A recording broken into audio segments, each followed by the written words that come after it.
પછી ત્યાંથી અમે તમે બધાના ચહેરા જુઓ, કેમ કે બધા કેટલા ખુશ છે, કેમ કે અમારી જર્નીની શરૂઆત થાય છે દ્વારકા માટેની. તો ભાઈ બધાના ચહેરા ખુશ થઈ ગયા અને અમે પહોંચી ગયા દ્વારકા 8 વાગે રાત્રે. તો 8 વાગે અમે રૂમ લીધો અને પછી અમે તરત જ ફ્રેશ થઈને અમે નીકળી ગયા દ્વારકાની શોપિંગ માટે. શોપિંગ માટે એટલે નીકળ્યા કારણ કે અમે એવું નક્કી કર્યું કે સવારે ફટાફટ દર્શન કરીને આપણે ત્યાંથી નીકળી જશું સોમનાથ માટે.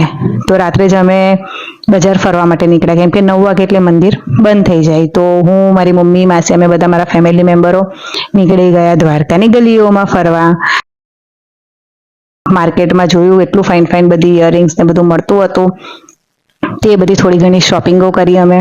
પછી અમે ડિનર માટે પહોંચી ગયા શ્રીનાથજી રેસ્ટોરન્ટ, જે દ્વારકામાં બહુ જ ફેમસ છે.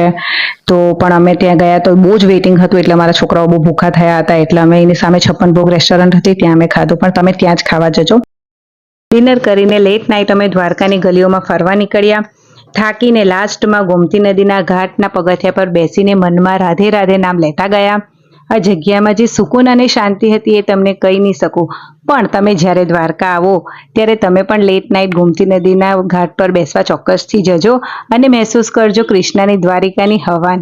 તો મળીએ આપણે નેક્સ્ટ બ્લોગમાં. રાધે રાધે.